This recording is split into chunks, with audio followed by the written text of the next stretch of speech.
This is Travis Zimmerman with the Daily Pulse from Speak My Word Ministries. The episode today asks a question, a fairly common question. Are you sick and tired of being sick and tired? And I ask that in this frame.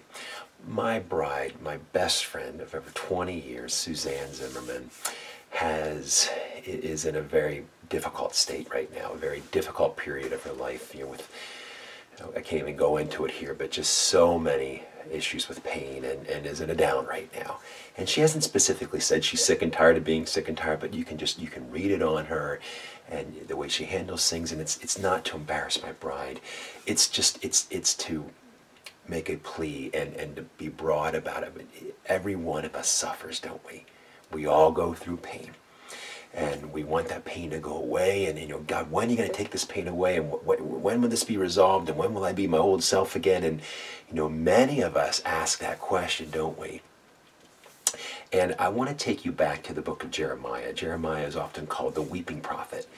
And he was prophesying to Judah about, you're going to, the Babylonian invasion's coming. You need to surrender. You don't need to run away, run to Egypt, wherever. You need to surrender to God's will.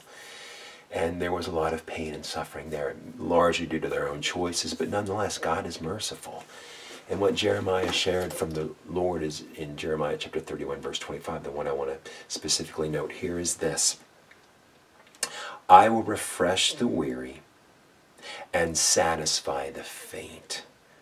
I will refresh the weary. God says, I will refresh the weary and satisfy the faint.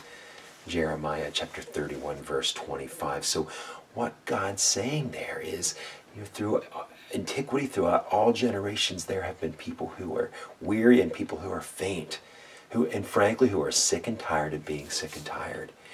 Are you in that state right now where you're tired of being tired?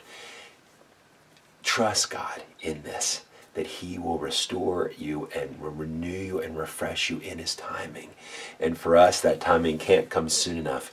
But even as He, right now in this instance, if He chooses not to heal you or chooses not to relieve that burden at this time, know this, He will provide a way for you to stand up under it. He will provide a way for you to get through it. And it may be through other people, us leaning on others. It may be more, and what I would say, this is more leaning on Him, just trusting Him, that He's not asleep at the switch, that we didn't somehow run off the rails and He had no idea what was going on. God knows all.